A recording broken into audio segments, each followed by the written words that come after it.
All right, good evening, everybody. Welcome to Live from the Table. I'm here with a guy I've been trying to get to talk to him for a long time already. His name is Ankush Khardori. Is that pronounced it? Khardori? Is that pronounced correctly? Yeah, that's good. Khardori. And Ankush Khardori is a lawyer based in Washington, D.C., and a senior writer for Political Magazine, where he writes about national legal issues.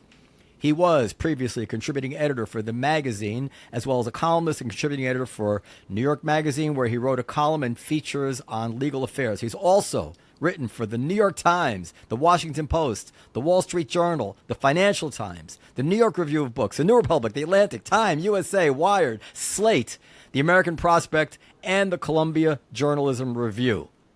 Welcome, Ankush Khardori. Thank you for having me. So I contacted you because I wanted to talk about the last bunch of Supreme Court decisions. But today, hot off the presses, Judge Eileen Cannon has dismissed the Trump case. So why don't you tell us, are you up on that? Can you talk about it yet? I'm up on the news. I've not been able to go through all 93 pages of the opinion. I started reading it before we got on. I haven't finished it. So yeah, I'm up on the bottom line. Yeah. So go ahead. Give us your quick take on it. Yeah, I mean, so she appears to have dismissed the case on the theory that the appointment of Jack Smith is unconstitutional because he should have been, I gather, appointed in a more formalized capacity. That appointing him, having the Attorney General appoint him, was improper. He should have been appointed through as either a presidential appointment or a congressional approval. But basic idea here is he's wielding too much power without enough oversight from the Justice Department.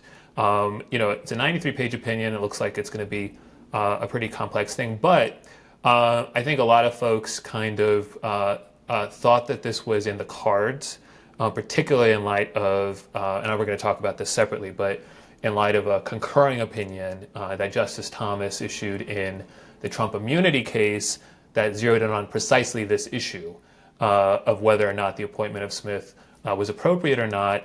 And she held some hearings on this issue. She allowed some amicus to come speak on the issue, which is a little unusual. We can talk about that if you like.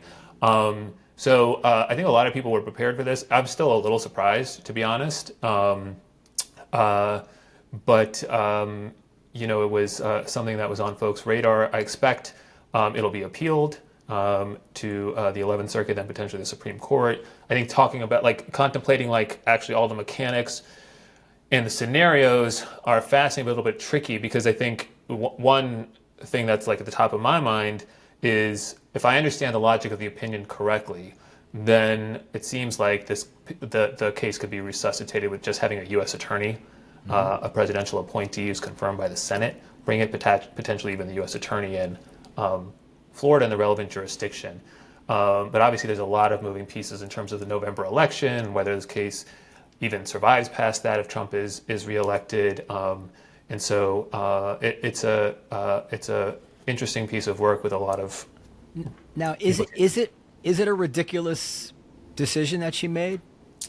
I don't agree with it. I think the reasoning is not compelling so far as I can tell. I didn't agree with it when it was being briefed, but it's not totally out of the realm of possibility. I do think it does follow a line of thinking. Again, I'm not from this line of thinking, but it follows a line of thinking that emphasizes the centrality and importance of executive branch authority, and in particular the power of the president to exercise authority over people exercising significant power in the government. This has been a theme that that is not new for conservative jurists and people who are work. And I'm not using this in a scandalous way, but Federalist Society folks, people who come from sort of that conservative line of jurisprudence. So it's not kind of totally out of left field. I would say it's honestly kind of fairly. I think that the idea is fairly within the realm of conservative mainstream jurisprudential thinking at this point in time.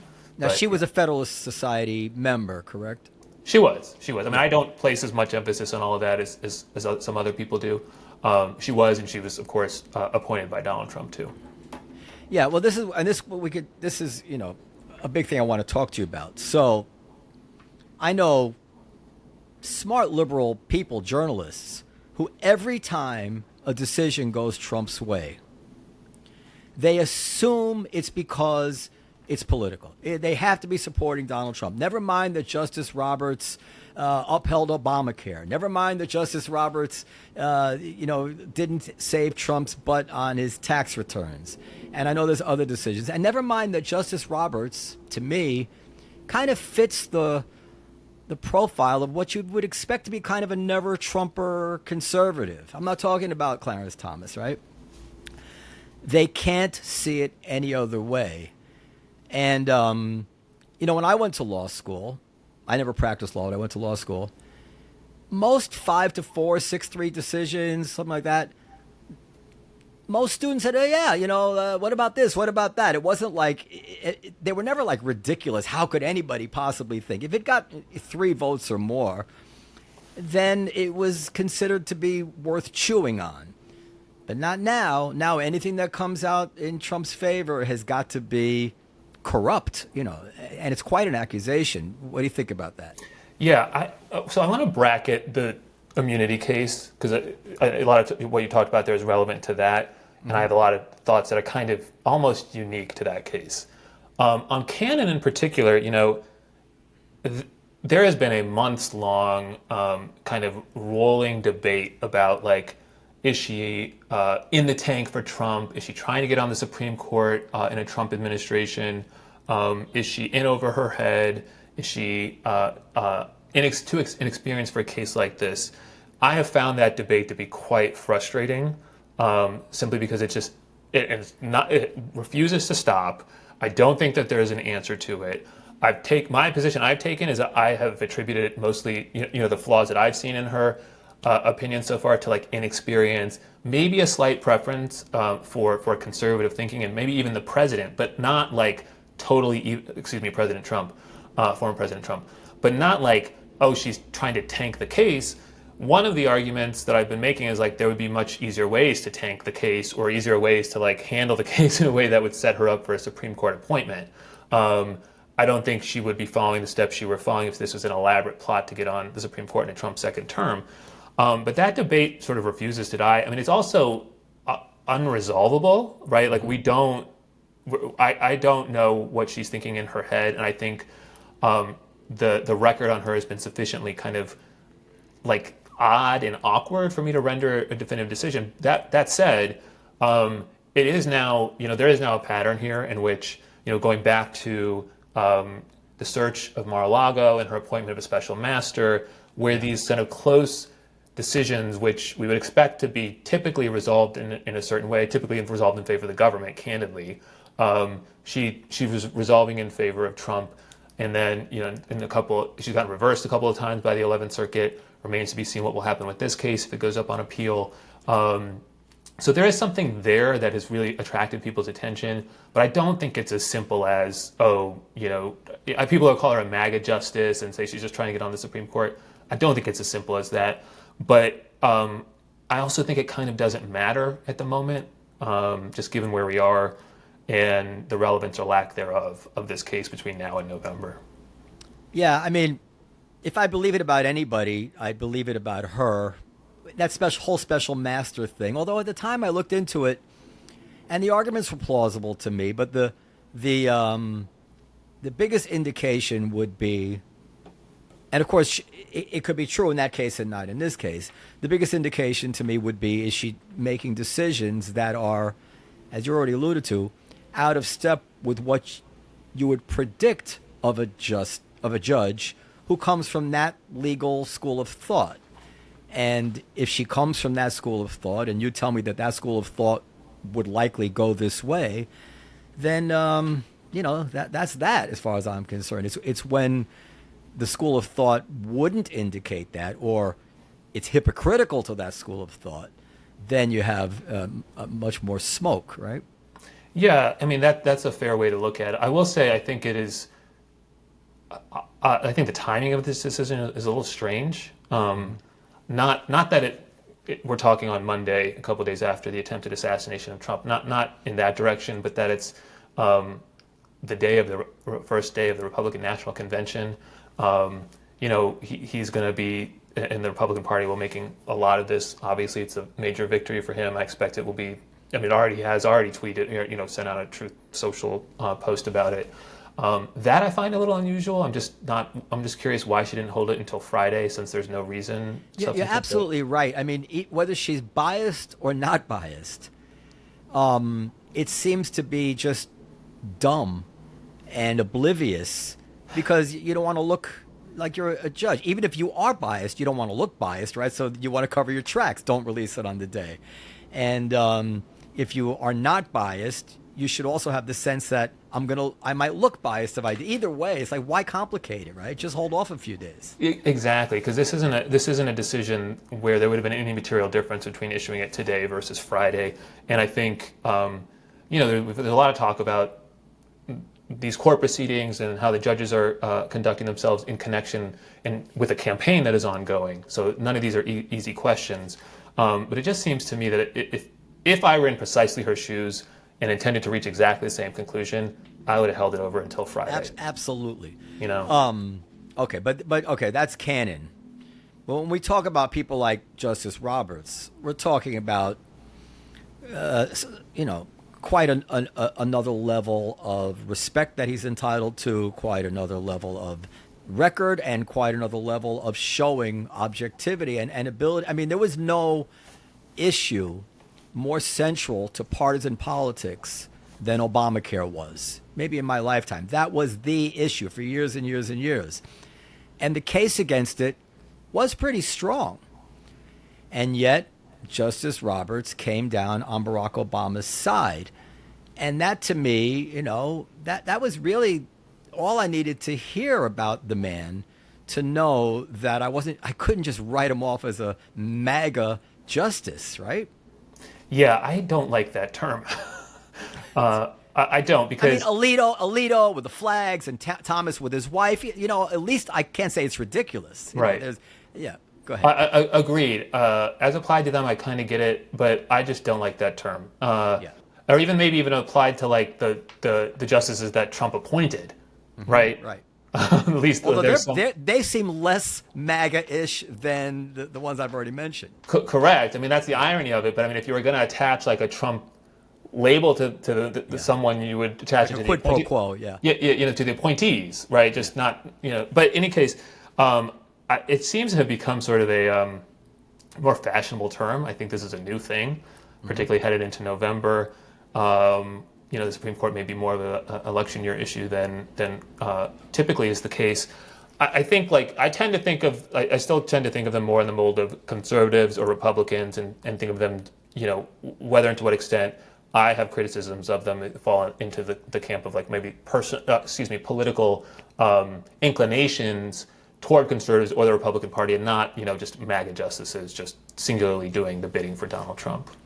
All right, let's talk about the immunity case. But before we get into it, there's something I want to put on the table factually, which I'm just shocked that it hasn't been mentioned over and over and over again, which is prosecutors have immunity. And I just Googled it. Prosecutors cannot be sued for knowingly prosecuting an innocent person, withholding evidence of innocence, or even fabricating false evidence of guilt. Prosecutorial immunity is an absolute shield against damages, loss. Okay, so my point by saying that is we've lived with much less scrutinizable people, much more corrupt people, having immunity to do horrible things to people for many, many years. I actually am offended by prosecutorial immunity, actually. Actually, that's how I found out about it, because I thought, why don't they put this guy in jail? I mean, it's hard for me to believe that a prosecutor who knowingly puts an innocent person in jail can't be prosecuted, but he can. So that is very important context to understanding how could we possibly give the President of the United States some kind of immunity that he might have the ability to get away with something awful. With all the checks that we have on the president and impeachment and the press and elections, I think that's a big part of the way we have to understand the notion of giving people immunity. But anyway, do you want to give a nutshell summary of that case before we discuss it? Sure. So that case emerges from the prosecution in Washington, D.C., over Trump's alleged effort to steal the 2020 election, just to make it as simple as possible. Trump argued that he should be immune from prosecution because this conduct occurred during his presidency. That argument was rejected by the district court. It was then rejected by a panel of judges on the D.C. circuit. And then it went up to the Supreme Court, and the Supreme Court held oral argument earlier this year, and then issued its opinion last week, actually, and held that Trump is immune for certain conduct alleged in the indictment, may be immune for other types. I would put the way they sort of broke things down into three different categories. I mean, generally speaking, they held that that the president is immune for official acts, but not immune for unofficial or private acts. But they ended up kind of with three different categories, I would say, of conduct. I mean, one is there's this category of absolute immunity, where the conduct alleged concerns core constitutional conduct on the part of the president. So as applied to the Justice Department prosecution, they held that the part of the indictment that alleges that Trump tried to work through or attempted to use the Justice Department to initiate these sort of sham election fraud investigations, that he is immune for that alleged conduct because it concerns his dealings with the Justice Department and falls within his core constitutional powers. The third category is unofficial conduct, private conduct. He's not immune. Then you have this large, very large sort of amorphous category in the middle, in which the court said that, well, he's presumptively immune for his official conduct unless the government can show that there's no effect on the functioning of the executive branch. And as applied to the allegations in the Justice Department indictment, they said that presumption applies to all of the other allegations, but particularly as to the allegation that Trump tried to sort of strong-arm Mike Pence to throw the election to him at the January 6th certification. The court expressed some reservations about sort of suggesting that may be official conduct over which Trump is immune, but sending it back to the lower court to do additional sort of fact-finding and fact-gathering. And then they in a much shorter level of analysis, consider the other allegations, which concern things like tweets, things like working on alleged false slates of electors, the false claims of election fraud that he articulated or posted about from time to time. And they said there, too, all of those things need to be considered under this new rubric of presumptive immunity, subject to rebutting the presumption by demonstrating there's no effect on the executive branch. So hopefully that was clear enough, but that's sort of the broad lay of the land. Very good. So, listen, I believe, I'm not 100%, but I believe that this decision is pretty pragmatic and pretty good. But I'll tell you why, and then you probably don't agree, but I'll tell you where I'm coming from, and then you let me know. First of all, one of the things, I remember actually saying this in class in law school, one of the things I got out of law school was that if an outcome was ridiculous based on a case, that outcome never would really happen. There's all sorts of competing doctrines, competing concerns, like we have you can't establish a religion and you have to have free exercise of religion. And, they come up with a decision this time, and then, well, that doesn't seem to work out when it comes to this real-life case, and then they adjust it.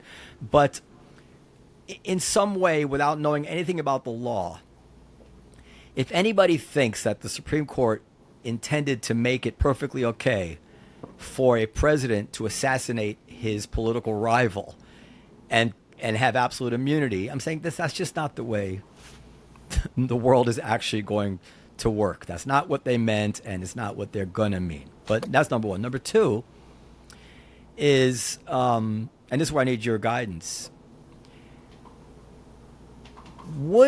If they hadn't ruled this way, would this mean that, like, for instance, Obama had ordered some American citizen killed in Yemen? But you could come up with, as they say, a prosecutor can indict a ham sandwich. Would this mean that every president now becomes a ham sandwich? You find some prosecutor to indict them for something. Then, since there's no immunity, you can have discovery, you can call everybody in, you can demand evidence of any issue that you want to know about.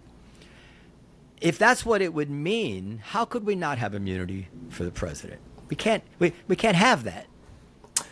Yeah, well, I am not sure. See, I don't agree with the sort of the practical implications as you sketch them, simply because we've had a system in place where I think most people, or most scholars, assume that there was no sort of robust form of immunity in this way, and things like that weren't happening, right? And also, given the way that, and I want to separate out the state and local prosecutors. Can I interrupt you? Can I interrupt you there? Because I think it's interesting in this conversation because it's a nice thing. I agree. And it would be better if we didn't have to make this decision. Some stones are best left unturned, right?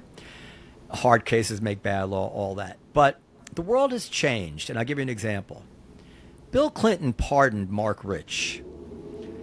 That was as obviously corrupt a pardon as we've ever seen. He also pardoned Susan McDougal, and that stunk to high heaven also.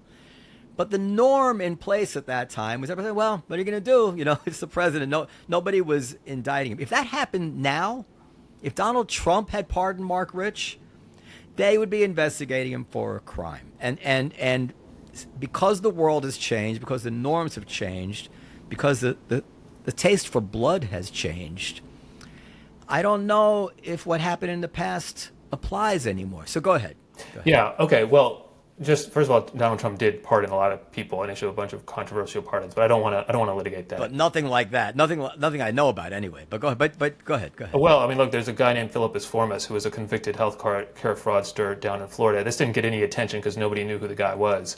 But let's just bracket that because I'm not even conversant enough in the history to try to relitigate the Mark Rich pardon. But I think on a forward-looking basis, I kind of think about this in a current and prospective way.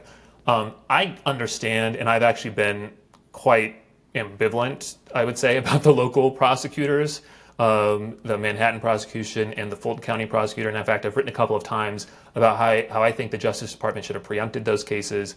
In my ideal world, they would not exist, the Manhattan and Georgia cases, and frankly, we would probably only have one case, and it would be a federal case concerning the 2020 election. That would be my ideal world if, in my view, the Justice Department had done what it should have done in an appropriate manner. But instead, they took a step back, the local prosecutors got in the way, and we have a very different situation. So I hear you, and I think you're right to be particularly concerned about an open sort of field where we also have local prosecutors playing on the field too. But as I said, I'm not really fans of that. So for me, I'm focused on Justice Department prosecutions, and I think there's still just so much political. There's so many political checks in that process, right? You know, the Justice Department is run by an Attorney General who's appointed by the President. It's not that easy to just indict anyone and get a conviction. Now you can indict people, you can indict a ham sandwich and all that, but in the highest profile, most controversial cases where prosecutors are really reaching, the cases can get dismissed.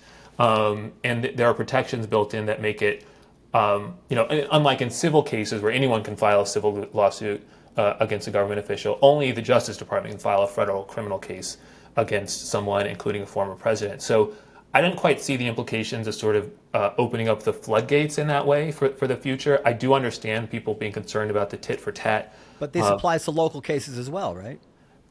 Well, I would not read this as greenlighting the local cases. No, I'm saying that the immunity applies to local cases as well. Sure, no, for sure. And Trump is going to be taking that decision and arguing that on the basis of that decision, the local cases. Right, so I'm saying you're making the argument why, in the federal world they're more responsible, but we don't live in the federal world. And we already saw Alvin Bragg do an outrageously tenuous case, Would this be the future? What I was just going to suggest, actually, is that if the state cases came up at some point on appeal to the Supreme Court, it would not shock me for them to just, for instance, toss out the Fulton County case on the theory that it's not a space that a state prosecutor should be in, given the federalism concerns and concern about having a state prosecutor, particularly an elected local prosecutor, going after the highest public official we have in this country.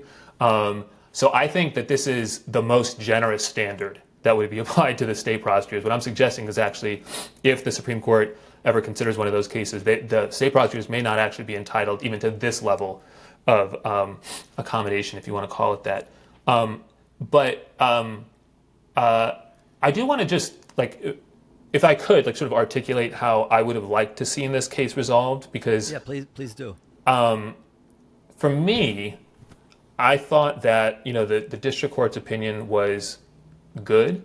I thought the D.C. Circuit's opinion was good, and I think that I would have preferred to see the court approach this much more like a discrete sort of common law constitutional question, where they take this one case, this set of allegations, consider them, and whether or not it's appropriate to apply criminal immunity to this set of allegations without necessarily trying to, create a rule for the ages, as Justice Gorsuch said at the oral argument, or to dig into all of these minutiae and opening this door up to all these sorts of implications, when I think it would have been perfectly fine for them to issue. It may not have needed to be a 5-page opinion, 10, 15, 20-page opinion, just saying, look, this case raises some very serious questions. We're going to consider just this set of allegations and this indictment. And I think if you read this indictment, at least my reading, is that he's being prosecuted for trying to stay in office as a candidate. I mean, to me, there's really very little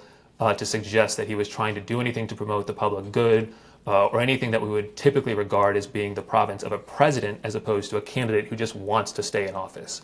And I thought the D.C. Circuit opinion was good on that framing as well, which is why I thought the opinion was kind of solid and very hard to argue with.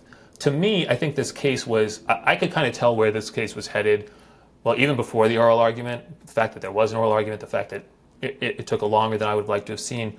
But then once you're on the terrain, as the oral argument indicated, of the conservative justice saying, well, we're making a rule for the ages. What about this scenario, that scenario? What about the rogue prosecutor? What about the president who wants to seek revenge? I mean, I don't think those questions all needed to be addressed. And in fact, I think they've kind of opened up a Pandora's box on some of those questions. Now, I don't know that we're going to like the implications of all of them, but I don't think this is, they didn't have to issue a decision that was, okay, should presidents have criminal immunity and what should the precise rubric be for all time? I don't think that was necessary. In fact, I think that was kind of a deliberate choice that I suspect helped facilitate the result here.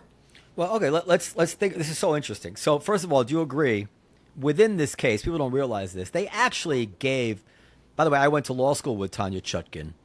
Oh. And, and she was awesome. I wasn't friends with her, but it's a small class. And, she's not going to go easy on Trump. I could tell you that. So in this case, they essentially gave her the roadmap of which part of this you're going to have to decide. This rebuttable presumption is a factual matter, and it seems to me if she decides that which part is it, that the slate of electors matter is not immune, the Supreme Court is not going to revisit that and overturn her findings. So people are very concerned about the timing of all this, especially because it looks like Trump might be the president, and then all hope is lost.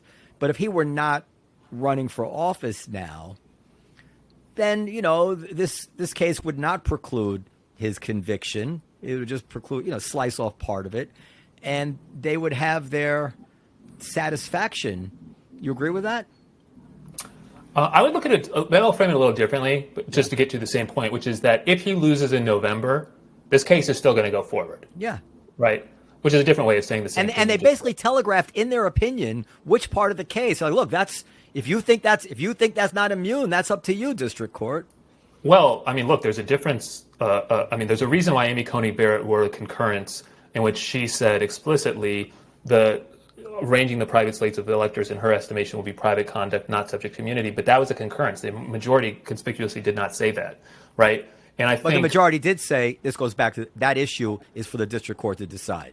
Correct, but we don't know how they would resolve it if it comes back to them.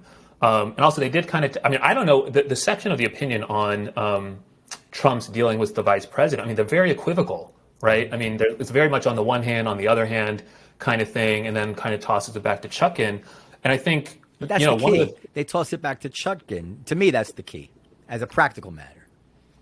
Yeah, yes. But I think that there's still a couple of things that I find a little problematic. One is, first of all, the standard that they gave her is very nebulous, right?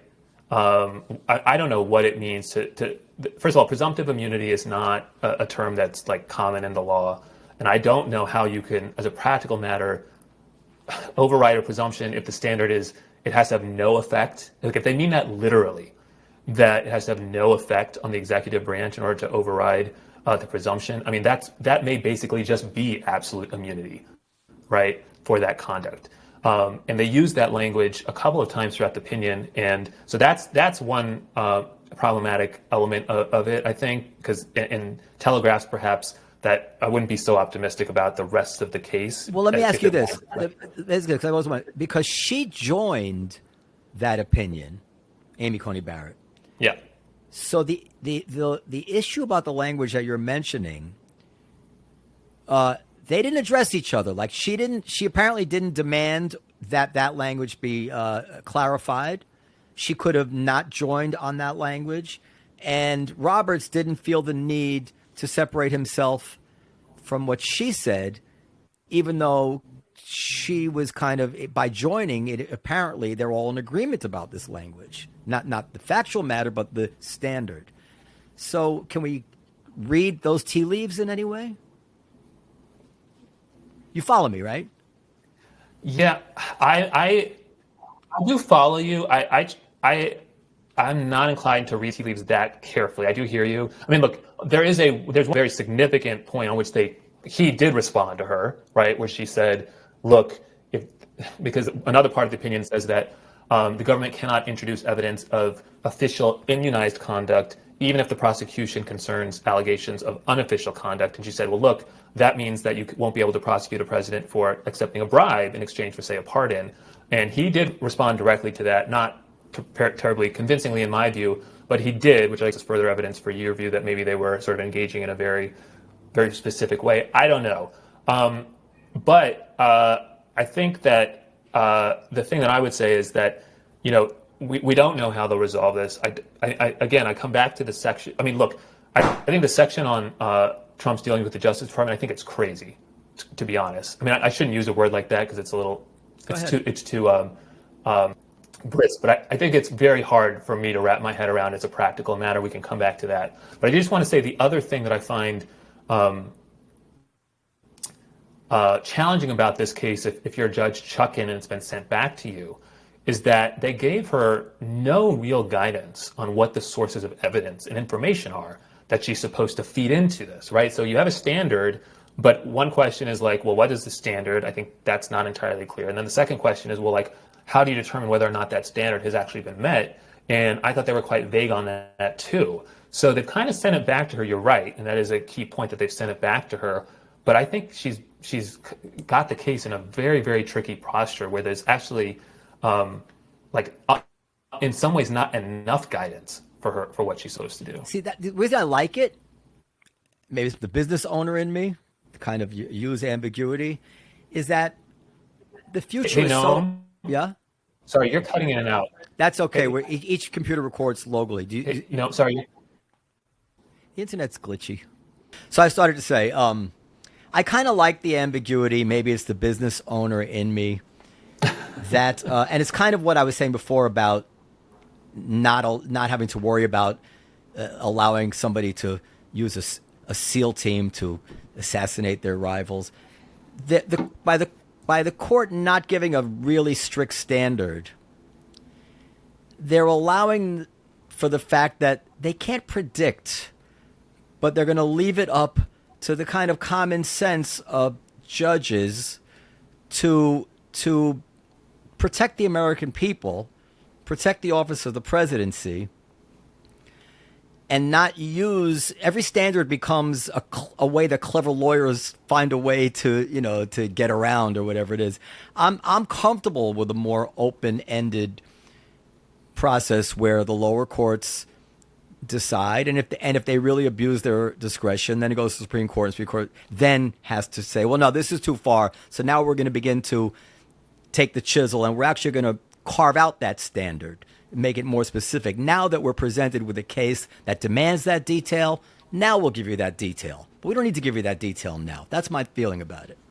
Yeah, but all of what you're describing could have been accomplished if they had proceeded as I just. I agree with your analogy. Yeah. Yeah. Yeah. I think I agree with it. Yeah. I mean, because I once you go down this path of looking beyond the indictment, you do find yourself contemplating these scenarios, right? And worrying about the tit for tat and that sort of thing. And I just think they would have introduced fewer complications and fewer risks if they had just cabined themselves to this indictment. And of course, I think that the right way to look at this is that he's not immune for any of this conduct, as alleged.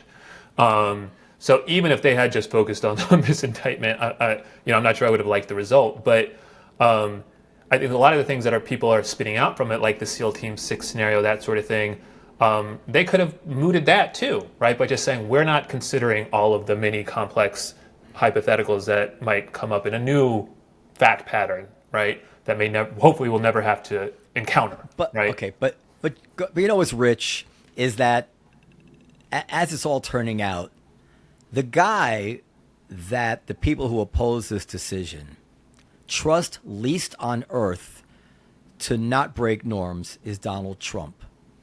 If Trump wins the election, the guy that is going to be, in theory, most constrained by this decision will be the Trump Justice Department, because they will be looking to prosecute Biden for the fact that that Hunter Biden got a sweetheart deal, which he did, and they'll be, especially after everything that Trump went through, you could imagine him, especially if you believe the worst about him, giving orders, leave no stone unturned. I want to bring every possible case against these guys that I can. And of course, if this decision had come out the other way, and if Trump did that, the people who are now opposing this decision would be claiming that the president has immunity. That's just the way the world works, and that's just the politics. Can I just read something? That's my opinion. Can I read something from the majority opinion? Then I want to talk about the Chevron thing and give you the last word on anything you want to say. Yeah, no, I just want to... Go ahead. One thing that occurred to me as you were saying that, you're right, it will constrain Trump, but only as to a prosecution of Biden, right? Mm-hmm. What this actually does is make it below Biden, or if you set the President Biden himself aside, because he would plausibly have some immunity based on this. and Garland. Well, I don't...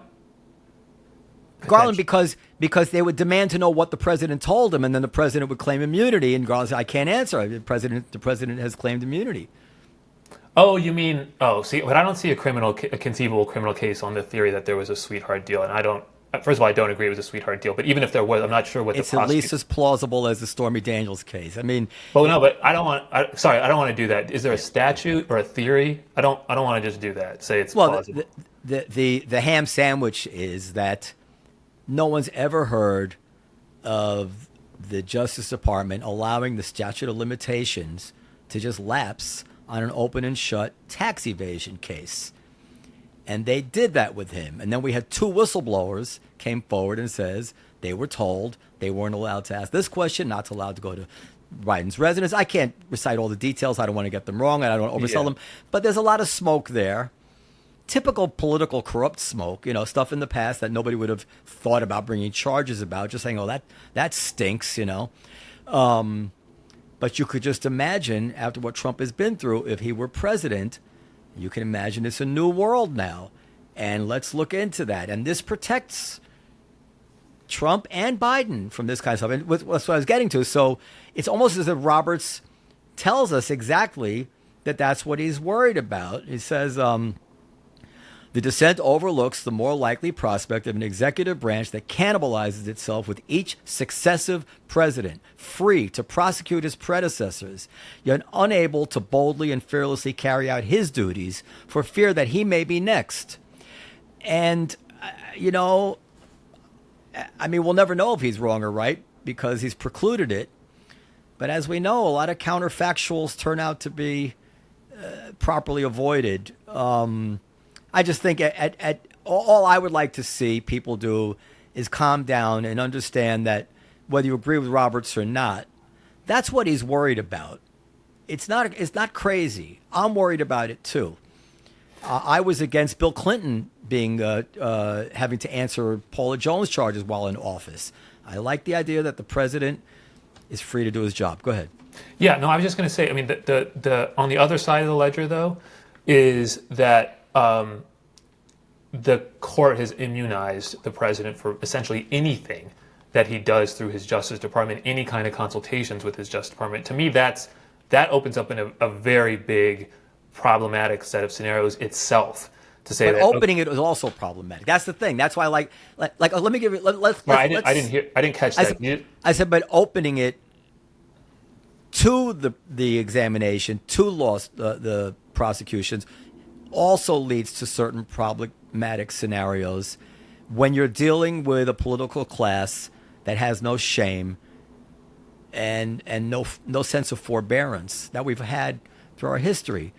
And Roberts is kind of saying, I'm going to err on the side of protecting us, and Sotomayor is erring on the other side. I guess they both could be right. Let me ask you a question. That this scenario of somebody delivers a bag of money to the president in return for a pardon. Would that really be immune here? I mean, isn't just taking a bag of money alone a crime?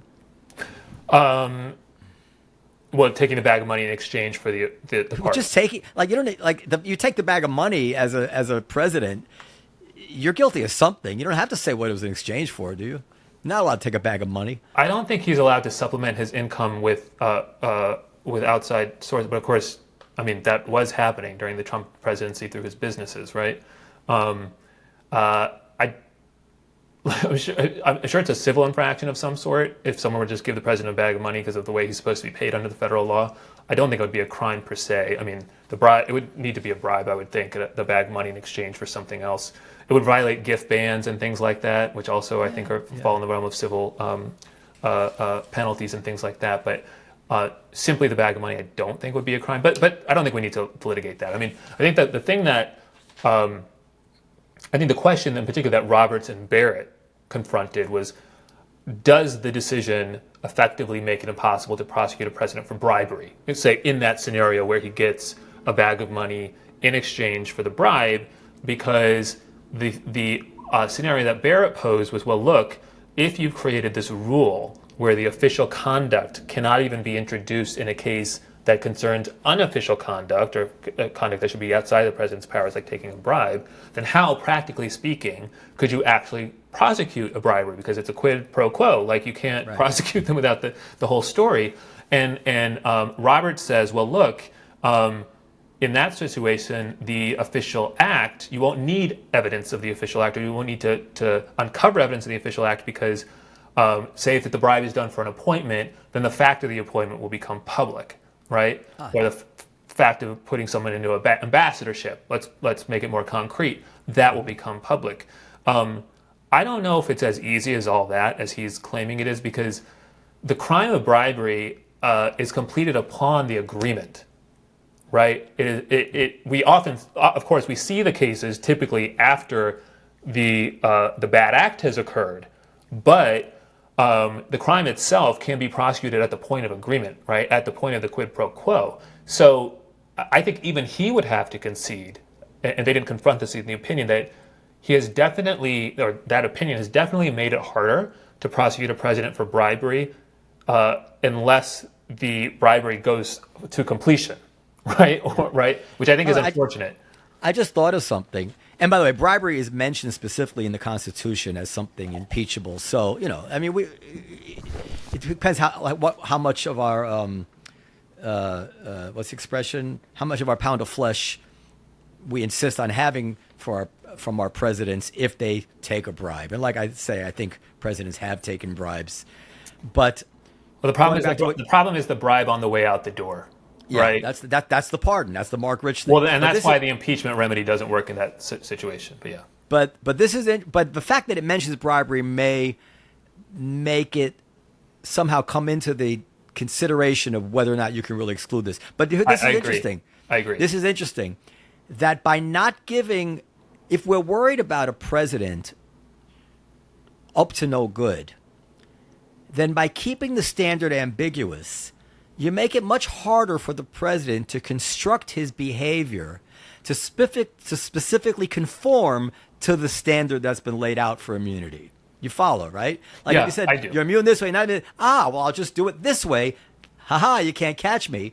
By making it very open-ended here, I think they've made it less likely for a president to try to get away with something because he can't be sure whether he's immune or not. He can't. But again, that same objective could have been satisfied on my preferred scenario, right? Just affirming the D.C. Circuit without venturing into all of these other situations, right? So it's still suboptimal to me. But also, like, I just think it's very hard. And one of the things that we're all, folks, and I'm very critical of the decision, right? Just, this should be obvious, but I have been critical of it. I was critical even headed into the oral argument because I kind of saw where I thought that this was headed. I think it's hard to weigh all these things out, which is one of the reasons, frankly, I didn't want them to do it or attempt to do it, because I don't know, these aren't commensurate values that we can or benefits and drawbacks that we can cancel off against one another, right? So it's like I hear what you're saying, but then I have to say to myself, well, okay, I'm very concerned about the fact that the Supreme Court has sort of carved out, they've made explicit that there is a zone of immunity for a president working through his Justice Department. And that to me opens up a huge amount of risk. And I can't cancel them out or figure out which one, That's why I started with this example of prosecutorial immunity, only to make the case that this is nothing new. Like this is we've lived with this kind of stuff from backwoods Southern prosecutors who can do just as much harm to innocent people as the president, but there's way more checks in the real world on the president. It's like, I get it. You're right. He could do that. Hopefully he won't, Well, I think the thing that's trouble, hopefully he won't, but let's not forget the actual allegations in the case. Now I'm not accepting them as true, just to be very clear, right? Mm-hmm.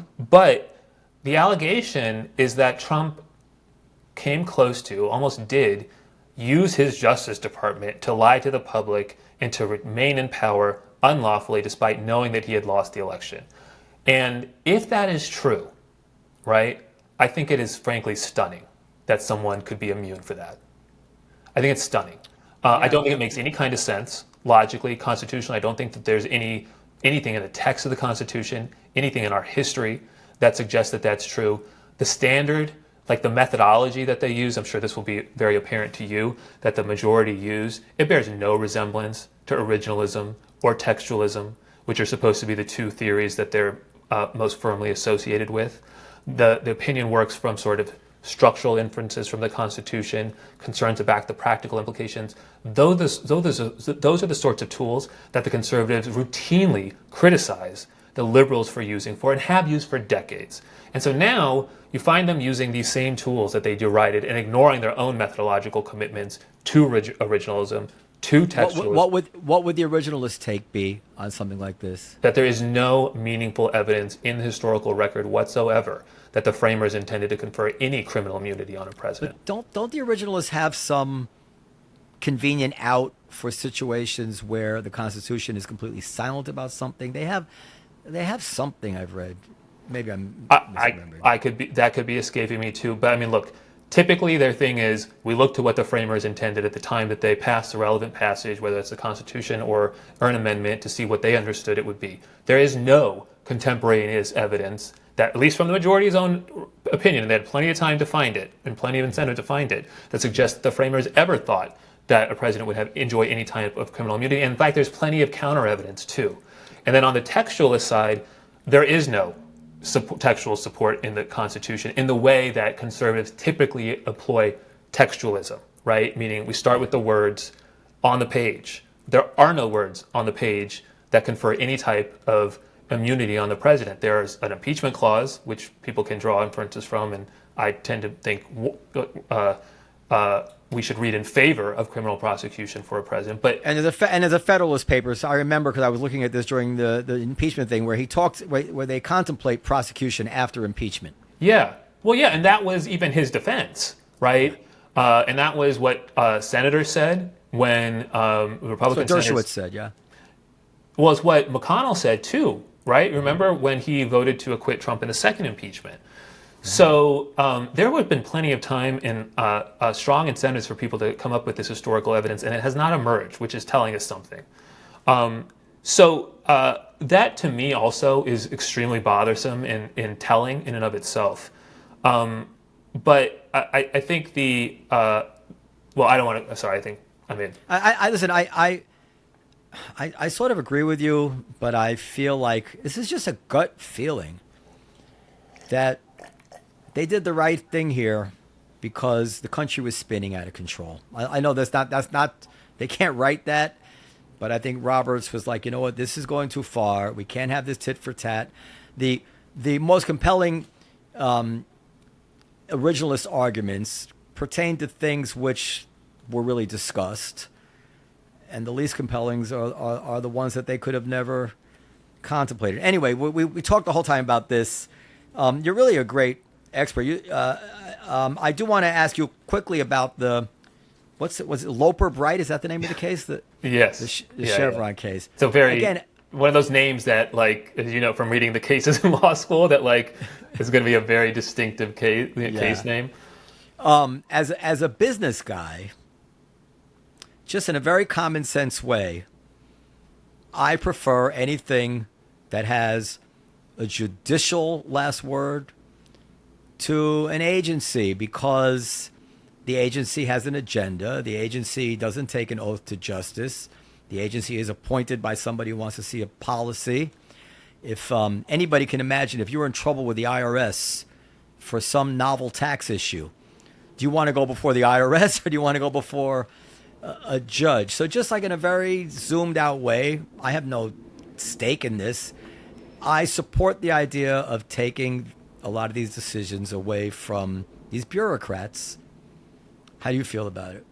So I just want to make sure so there are two decisions that came out of the court that kind of touch on what you're talking. So Loper Bright was about overruling Chevron and the deference and then there was a separate decision that also basically said that a bunch of these in-house courts within these agencies can no longer hear certain types of cases. I don't know about that one, but they're probably related. Yeah. Oh, you should. I think you'll find that of interest to you because it's in the same vein.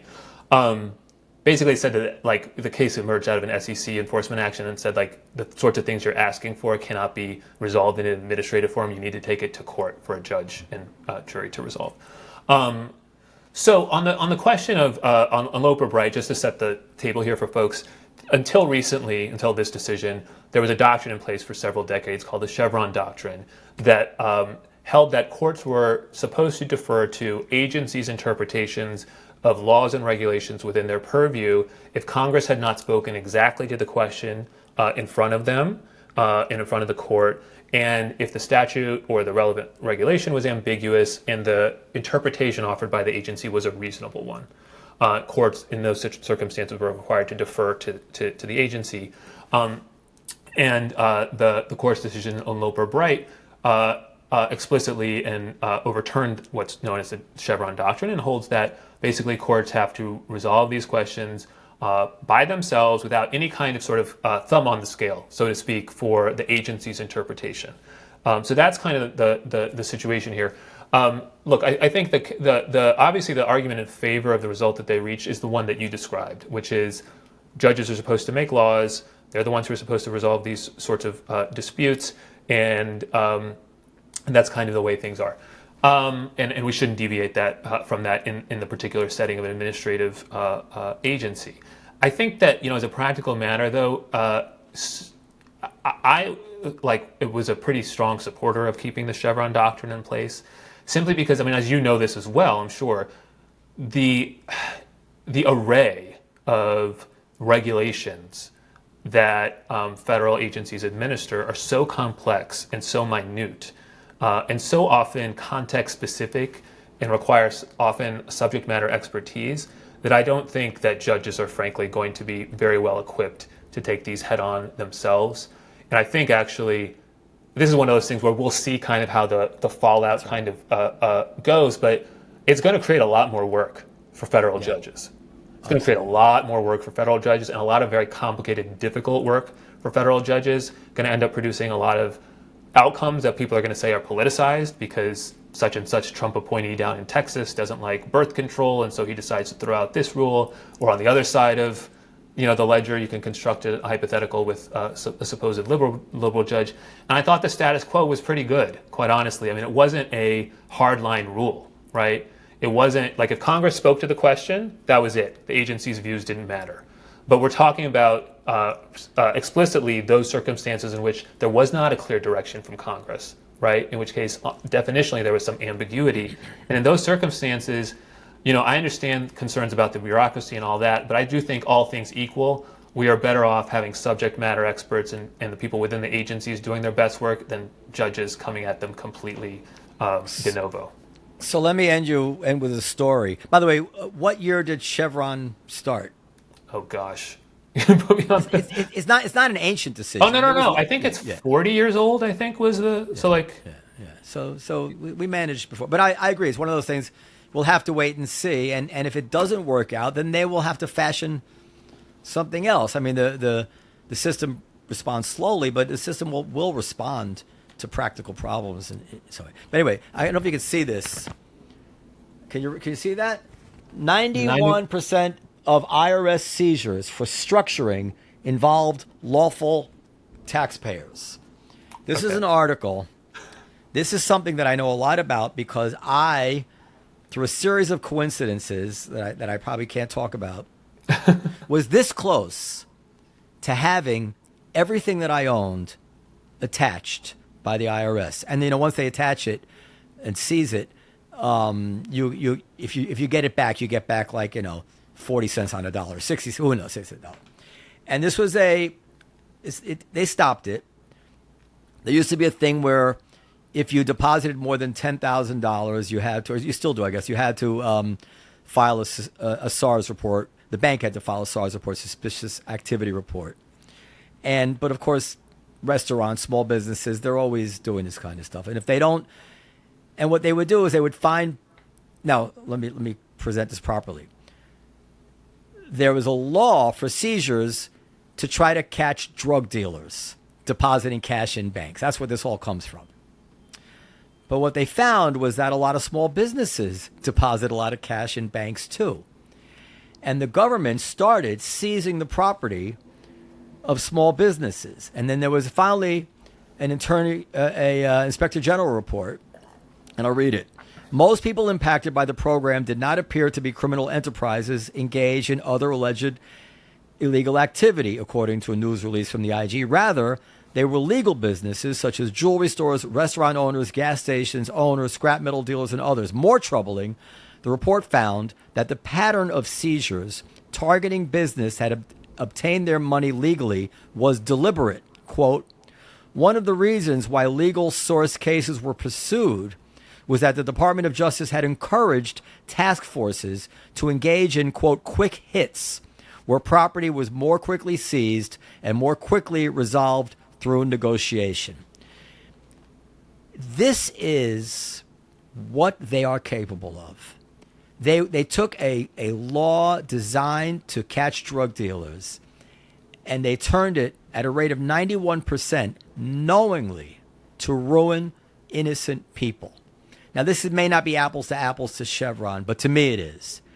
Because unless you have the ability to appeal to a judge and a jury and an appeals process, this is what will become of you. And there is an analogy to everybody's industry dealing with regulators where they are islands unto themselves. So I can't help it. This is just where our perspective changes. This almost happened to me. This would have ruined my life completely.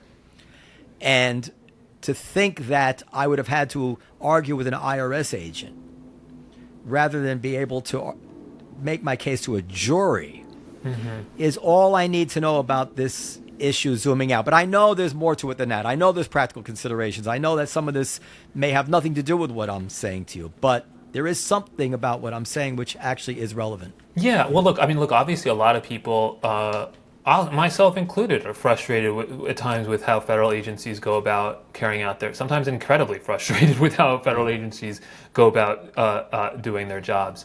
And I don't know your personal circumstances or that report.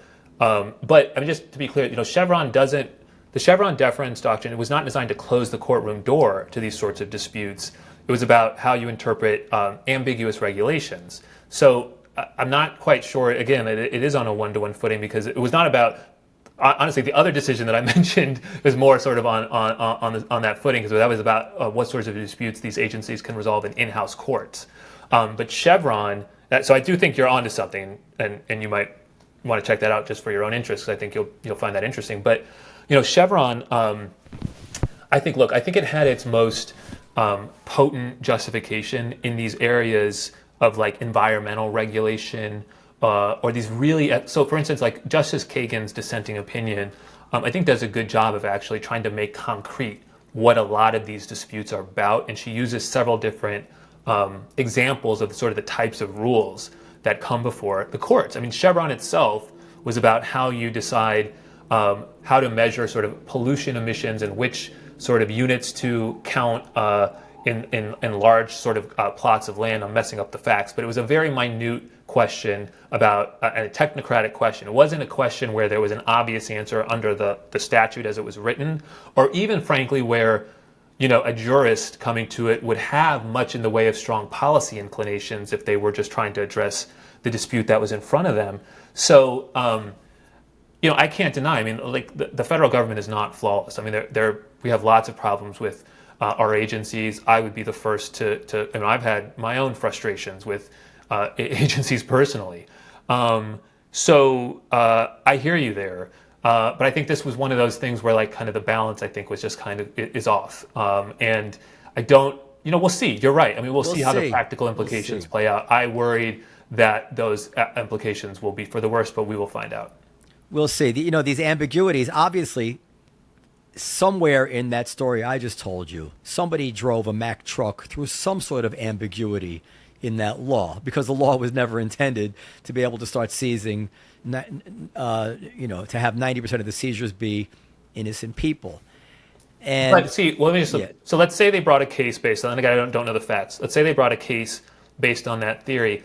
If the IRS's position was simply that we're enforcing this statute and there was no sort of ambiguous, like then that question would have just been in front of the court and the court would say, no, this does not fit within the four corners. I just don't know enough about this. I don't either, but I just know they got away with it. The key part of that whole story and the part that just is revolting is that they were ordered to get the low hanging fruit. This is how cynical an agency can be. So then you have an administration that comes in and they deny global warming. Let's take it from the opposite. And now they appoint their bureaucrats and they start deciding this way and they cynically read these environmental laws in a way which allows smokestacks. It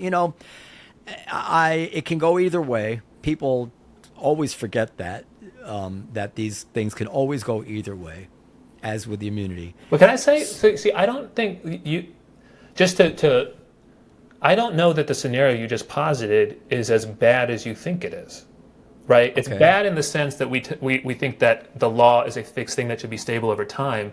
But if we're talking about an area where statutes or regulations are ambiguous, like definitionally, that's the universe of cases we're talking about, I'm not sure it's a bad thing for the administration in power to be able to adapt its enforcement program to its view of its regulatory authority. So it could change over time. No, I'll tell you. Well, I'm in over. Actually, it did. I'll give you an example from this term, the bump stocks case, right, which we haven't talked about, which is the case where the Supreme Court just threw out an ATF guidance saying that they thought bump stacks should be effectively converted semi-automatic rifles into machine guns, which elevate them in sort of their the regulatory in terms of penalties that can be attached to possession and distribution of them.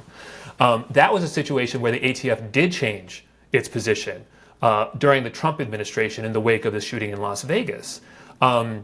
So that does happen from time to time, and it didn't get kind of litigated under the Chevron rubric for sort of complicated reasons. But that kind of was an instance where you would say, well, look, maybe the ATF had gotten it wrong. We have this terrible Las Vegas shooting. Things aren't as clear-cut as they appear to be on the face of the regulation. I'm not sure it's actually that bad for then a president to be able to say, you know what, I'm going to have my agency take a different view of this. Well, I think it's bad. It's tough to say it's bad about the bump stock case. I certainly wasn't pro bump stock. Right. But behind every one of these changes, not everyone, quite often behind these changes, associated with these changes, is a company that invested millions or billions of dollars on an assumption that something was or wasn't legal. And then it can't switch 4 years later because this administration wants to interpret it this way and then switch back the other way. This is no way to run a business. That is a compelling, that is the case for continuity and stability, is that you can't have private people and businesses ordering their affairs without it. And that's my concern. As for the bump stock, I looked into it pretty carefully, and finally I saw a video online where a guy says, look, I can pull the trigger and nothing comes out. You have to shake it or whatever how the bump stock was.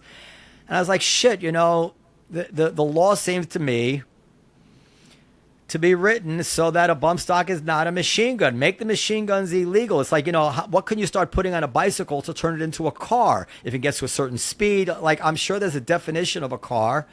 And if you can take the go-kart and make it go faster, but it still has like a bicycle accelerator, or maybe a car is defined by having a foot accelerator. Like, maybe they have to change the law, but say, no, it goes X miles an hour now, so now it's a car. It's just so painful because people were killed by these things. And we know the reality that it's unlikely that Congress will act. Right. And I understand all that poignancy. And I'd be happy if they made bump stocks illegal. But the general principle that they read into these laws cynically what they want, whatever. These are really, really interesting issues. They're not really partisan issues, but they really are informed by one's life experiences. I mean, they really are. If you did my job for a year, you would definitely have different theories about law. You just would, all right, listen, it's been a pleasure to meet you. We had talked about meeting in person one time. I hope we still do. Yeah. I think we hit it off well. I hope when there's another big case that comes down the pike, maybe I'll email you and you'll come on again. We can do shorter interviews, 30-minute interviews about a current case. But I'm very happy to have met you. Yeah, no, I'm happy you reached out. I'm happy to be talking to you. I enjoyed it. And I don't mind doing, I know one of the things I enjoy about your show and why, I check it out from time to time is that you will do an hour and a half, 2 hours on these issues that were most of the time I only get to talk for like 5 minutes. Okay, great. On television. So no, I don't want to keep you too long, but yeah. No. I honestly, I'm happy to, I appreciate it. And as I've told you separately, I have appreciated your effort in the wake of October 7th to really try to take a hard look at the issues that are of interest to you and to many other people and try to approach them from different perspectives and try to change your mind and try to test your own and your colleagues who have been in those discussions. Obviously, none of us are going to all agree, and many of us are going to have very strong disagreements with one another, but I don't think many people have been doing what you attempted to do. And obviously it's never going to be fully successful or not, but I just wanted to say that because I know you got a lot of flack for a lot of those episodes, probably in every which direction, if I had to guess. At first I was getting a lot of flack from Jewish people. Yeah? Calm down now. Yeah. Yeah. But I really did appreciate the sincerity and openness and earnestness with which you approached it, even though I'm sure we have many disagreements on it. But we should be able to do that, what you attempted to do or were doing. I very, very much appreciate those kind words. It's been very important to me to try to not be one of those people that I despise who all of a sudden turn on a dime and make the arguments that they were the other day just before were complaining about and hide from the truth. And I've really tried not to. I interviewed today Ami Ayalon, the former KGB head. That's pretty interesting. And on Thursday, I'm having a kind of debate between John Spencer and Robert Pape. John Spencer is the urban warfare expert, and Pape is a University of Chicago. He's a terrorism terrorism expert, yeah, right? Yeah. And they definitely disagree on Hamas. So that's going to be interesting. But yeah, I'm trying to do it. And of course, it's interesting, right? I mean, it's friggin' interesting. It's interesting and important. Yeah. Yeah, and it's important. I'll let you go, but I've had a few comments on Twitter. Why the hell does the Comedy Cellar do the best conversations about the Gaza war? Oh, really? What is going on? Yeah, I have no higher praise. I'm not on Twitter by design, but at least, I mean, that's good to hear. That's good. Yeah. All right, sir. All right. Thank you very much. Don't disconnect.